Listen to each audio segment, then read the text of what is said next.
All right, thanks very much. Ed Ponsi here, your FX educator. Thank you for FX Street.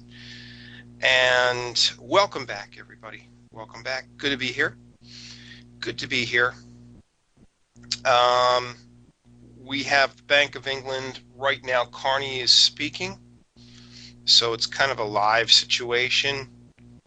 Let's take a look. So first of all, no rate increase. Consensus was 0.25. We remain at 0.25. The vote was 6-2. 2 members wanted a rate hike. 6 voted to stay unchanged. So everything else remains as it was. Everything remains as it was. And that created quite a drop in the pound. Now you can see, here's on the 60-minute chart, you can see quite a drop here. We reached our highest level. You can see that there was nothing but a rally here. From 621, we were well below 127. We rallied about 600 pips from June 21st until today, August 3rd, about a 600 pip rally. So do you think perhaps it was anticipated, since we were at a 5-3 rate, 5-3 vote at the last meeting, at the most recent meeting of the Monetary Policy Committee, the most recent vote, perhaps some folks believed that there was going to be a rate increase. Clearly there's some disappointment here as we drop 125 pips from 132.50 to 131.25. A pretty sharp decline. So what happened here? Right? First of all, why was there such an expectation? Right? It's kind of hard to see why there would be such an expectation. Is this pound strength or is it dollar weakness? I would suggest to you that a lot of what is on this chart is US dollar weakness, because much of what occurred with the UK economy as far as economic statistics was not that good. Retail sales month over month had increased, but not dramatically, 0.6%. You take out autos, 0.9%. It wasn't that great. Employment was strong, I'll give you that. But there really was not a lot of bright spots. GDP was strong, employment was strong, manufacturing PMI was strong, but pretty much everything else was weak. Okay, retail sales, weak. Average weekly earnings, right, income, weak. Inflation, weak. Mortgage approvals, weak. And we said PMI manufacturing was strong, but PMI services weak, PMI construction weak. So it's kind of hard to make an argument that there should have been a rate hike. But the pound took it hard. And there you see the reaction. It's a pretty strong reaction here. Pretty strong negative reaction. So 6-2 was the vote. I guess we had a pretty strong run, and now you're seeing the flip side of that, that we're seeing a pretty sharp sell-off. Engulfing several candles here. 1, 2, perhaps 3 candles. I think this is going to stop very soon, probably right around 131, based on this daily candle. I think you're going to see not necessarily a turn, but the momentum should stop. The downward momentum should stop soon, probably near 131. We spent significant amount of time in this area here. This is what I'm talking about here. And we're in that area again now. So we should turn probably soon. 131 looks like the area. This is the support. Let me change the color on this, make it a little more easier on the eyes. It's a little bit harsh right there. Hold on.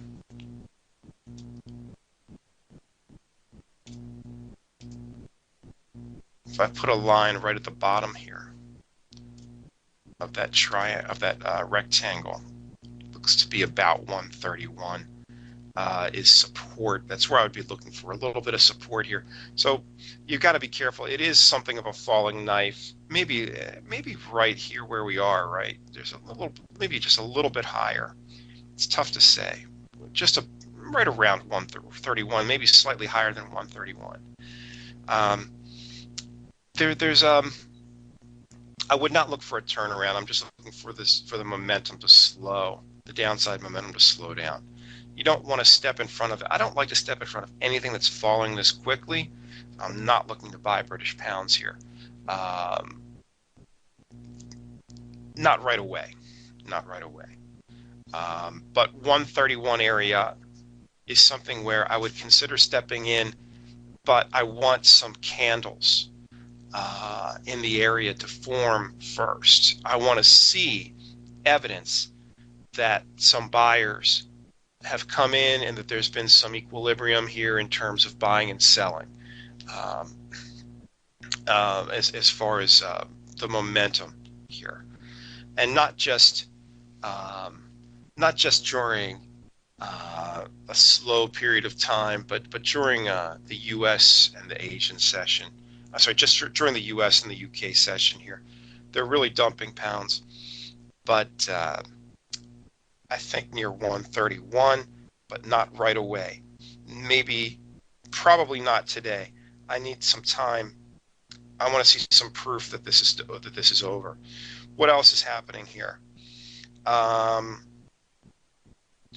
It's a lack of inflation that is really the issue. It's according to Carney. Just not enough inflation here to really to raise rates, according to Carney. The UK quarterly inflation report came out earlier today, and they revised lower. Previously they saw it at 2.64. Now they see it at 2.58. 2 years ahead, they revised it slightly down. But really, the farther you go out in the future, what's the point? My whole issue is 1 year out, they've revised it down 6 basis points. They've also lowered their GDP forecast for 2017. They did see GDP at 1.9. Now they see it at 1.7. Now let me ask you this. If you are lowering your GDP forecast and your inflation forecast at the same time, really, what's the point in raising interest rates? Why bother? So, and plus you're getting ready to go through this whole Brexit situation potentially, right? So, with the GDP slowing down, and with inflation slowing down, and with this huge unknown event on the horizon, why would you raise interest rates? Indeed, no reason to do it. And although incomes right now, you do have employment is pretty strong, Carney says incomes are likely to weaken with Brexit. So again, why would you raise interest rates if this is what you believe is going to happen? Now, central bankers notoriously are inaccurate in their forecasts, but give them a break. Who can really forecast this stuff? This is what they believe is going to happen. Carney says slowing of UK economic potential could have monetary policy consequences. Well, of course. So there you have it. There you have it, right? That's pretty much the whole story. Um, and Richard, our friend from the UK, also points out the problem with the Irish border is also starting to get airtime. And of course Richard's right there in the UK, and he's aware of things that I'm not. That's something that gets no play here in the U.S. whatsoever.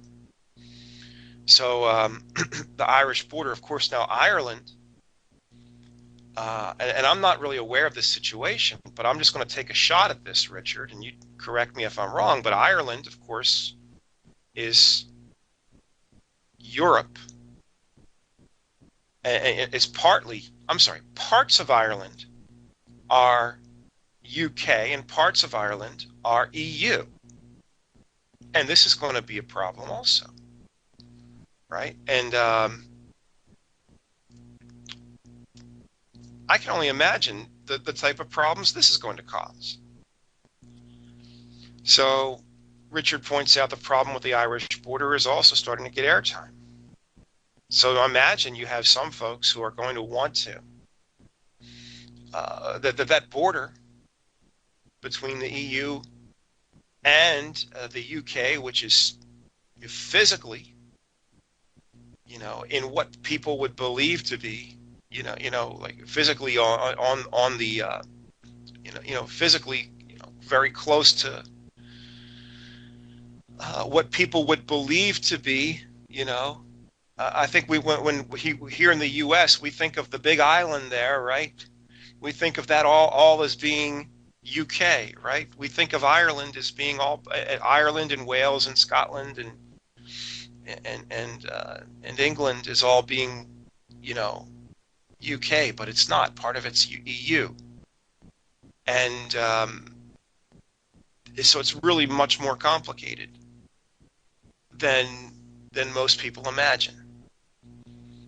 And and then you have the whole issue of, does Scotland, what's going to happen with Scotland? Is Scotland going to have their own independence vote, and how's that going to go?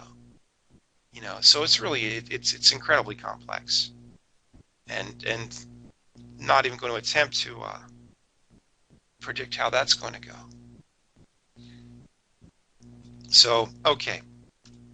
Yeah, I was shocked. I mean, I went to Dublin a few years back, and I didn't realize that I needed euros, because I'm a silly American that I am, had no idea, that I'd be using euros in Ireland. But there you go.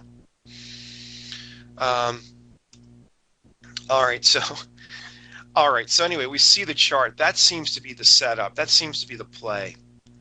There's a lot of activity. And so this was the support level before. You can see that support level is long gone.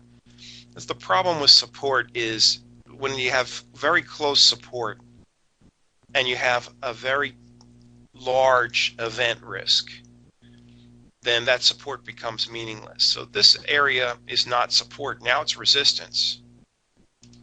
Right? We'll make that a dotted line.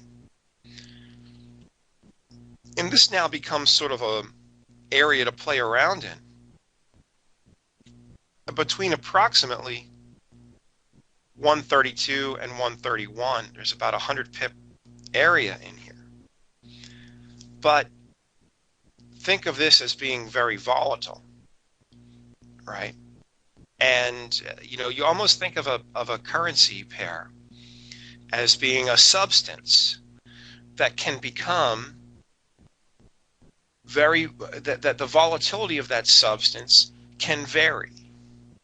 Right now, the volatility of the British pound is extraordinarily high.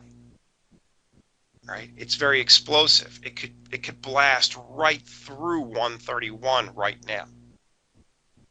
It has the ability to do this, especially because we pointed out earlier this week.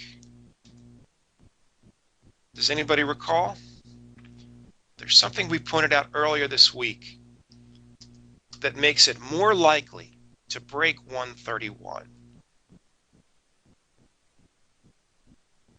Who remembers?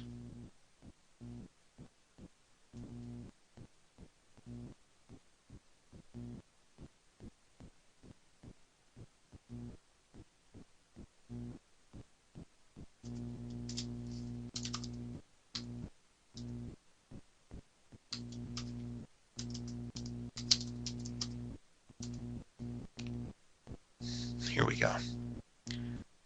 If I recall, the pound was leaning. Okay, they were leaning short.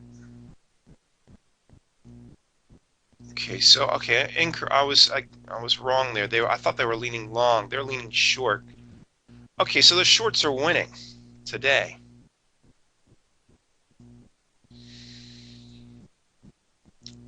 So, okay, shorts are winning. And okay, it's not that outrageous. 78 to 52. Okay, false alarm there. Good day for the shorts. But man, it's been a rough week. Rough couple of weeks.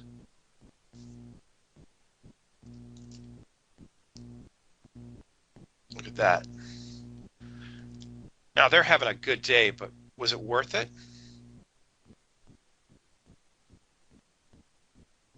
No, I think not. That always troubles me when I see, okay, you're all short. Why didn't you cover when this thing was going against you? They're finally having a good day. I wonder if they'll cover now.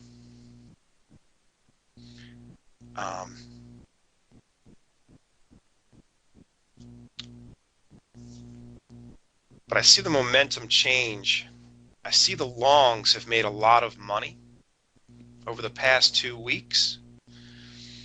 And I think a lot of people were probably caught by surprise today by this.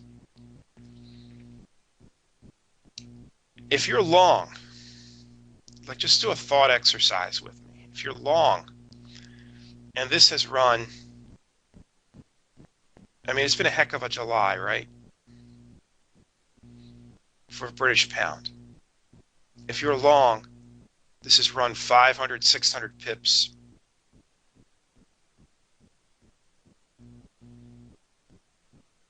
Why not cover before the meeting?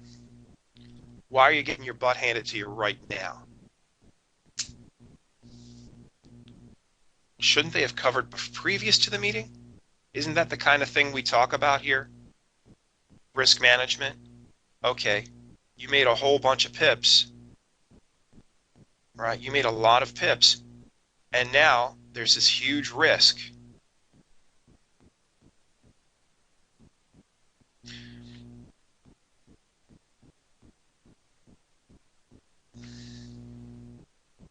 Carney's just said something that could create some activity here. Excuse the interruption. All I'm saying here, just to complete that thought, is that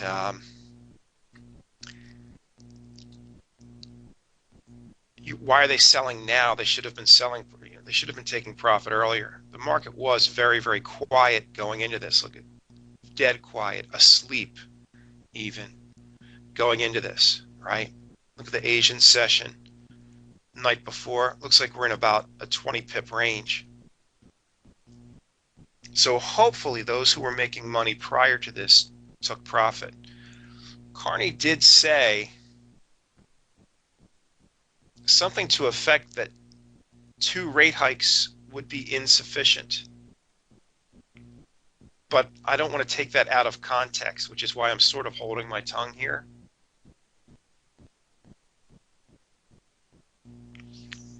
But 2 rate hikes over 3 years. This is something that just came across the wire here. If he's saying that this could turn and pop right now, if I'm reading that right, this could turn and pop.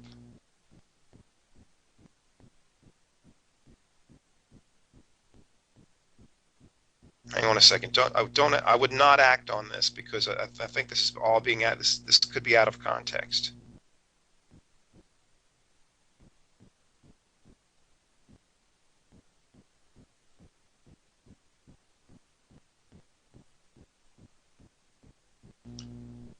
It's not popping, so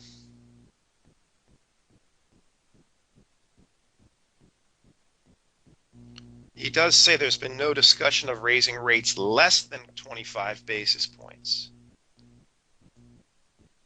What a weird comment, though.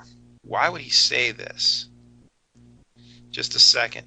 Apparently, he said at some point,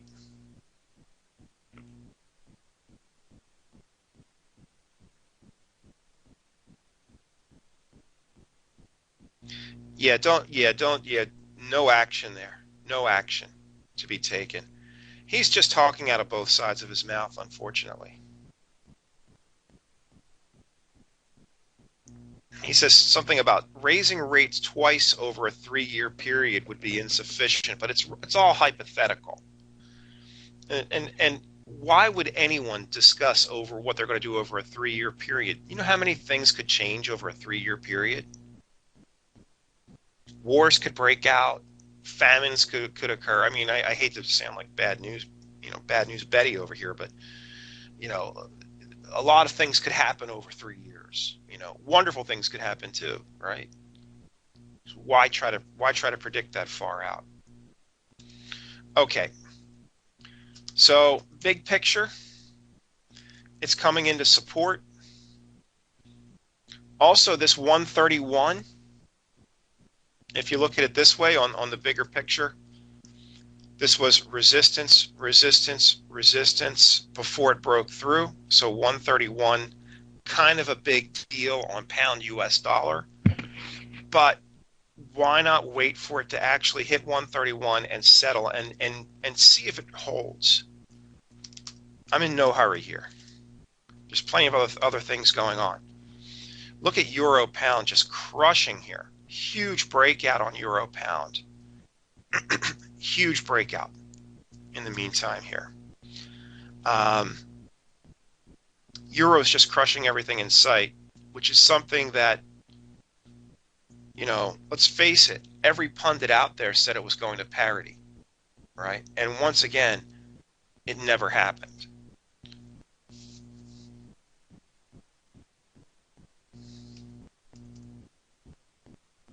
Euro pound just on the warpath here. Euro USD continues to run. Never came back to our 10-day exponential, unfortunately.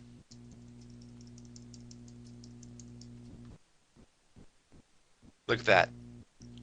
Just all above the 10-day. Eventually it'll pull back and hit it. Just an update on dollar CAD. Dollar CAD has come through the 10-day. Yep. That one's over, looks like. Appears to be done. Look at the way it's flattened out and turned the moving average. It happens, gang. It happens. Can't win them all. But as far as the pound, what about pound yen? Pound yen is the pound has taken a hard hit against the yen here too. This was never a thing here on the 10-day, so we can get rid of the 10-day now. But look at that huge candle, which is really basically engulfed about a half dozen candles here on pound yen. Just a rough day here for what many people, someone referred to this, I was speaking to somebody about this last week, referred to this as the Widowmaker. Not really. I think that's a bit dramatic, don't you? I like this currency pair quite a bit.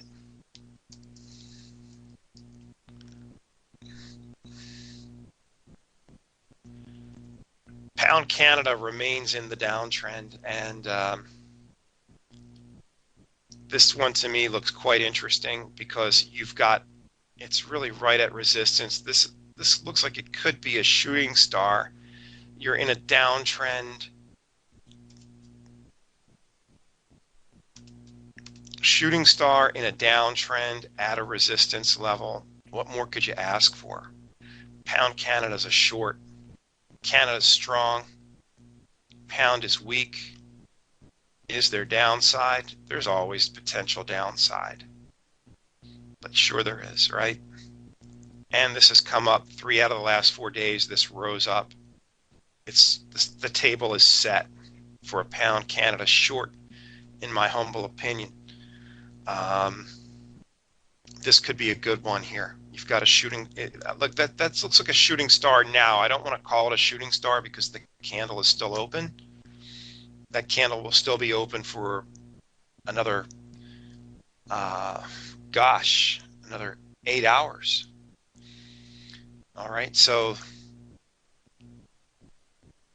there's no way to tell what that candle is going to look like later, but this could be a great opportunity. You're right up against a trend line, a downward trend line. You're also up against a horizontal resistance level. So it's pretty simple stuff, no indicators needed, really. And you're in a huge long-term downtrend if you want to look at it that way as well. Canada looks like it's just getting up on its feet here. And Canada has the benefit also of being a commodity currency at a time when commodities appear to be gaining a little bit of strength. So I do think that Pound Canada has a lot of potential here. As a short, just to be clear, as a short, buying Canada and shorting British pound. Jobless claims are out in the U.S. 240,000 is the actual estimate, 243,000. So not enough, pretty close to the estimate. Nothing exciting happening there. Let's see about any other statistics that are hitting. Nothing else hitting right now. We've got some PMI coming out, PMI data coming out later on. Non-manufacturing PMI, which is another way of saying services. So there are two different services PMI coming out within the next 90 minutes, and we have factory orders coming out within the next 90 minutes in the U.S. Those are potential market movers. But it's all about the British pound right now.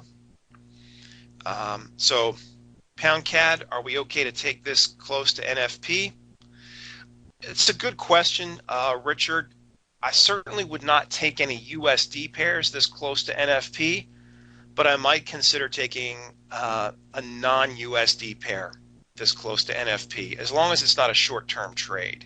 This is a very good question. There's no way I'm entering a USD pair this close to NFP. But one of the things I have noticed recently is the reactions to non-farm payroll have been a lot less volatile recently. So while there's no way I'm taking a USD pair 24 hours ahead of non-farm payroll, I might consider taking Pound Canada because it's not a USD pair. That's a switch from my previous philosophy. My previous philosophy in the old days was there was no way I would take anything ahead of non-farm payroll, but the reactions to non-farm payroll have really calmed down over the last few years, kind of dramatically. So as long as it's not a short-term trade, and I don't see this as a short-term trade, this is off of a daily chart, so I would consider this ahead of non-farm payroll. It's a great question. Is the trigger below today's completed candle? I think the trigger could be below today's completed candle, but I do think you have to wait for today's candle to close, and that doesn't necessarily mean you have to enter ahead of non-farm, but you certainly could. In other words, if this closes, let's say this closes as it is, then the trigger could be, let's say it closes as a shooting star, then the trigger could be below the close. But it doesn't have to be that way. The trigger could be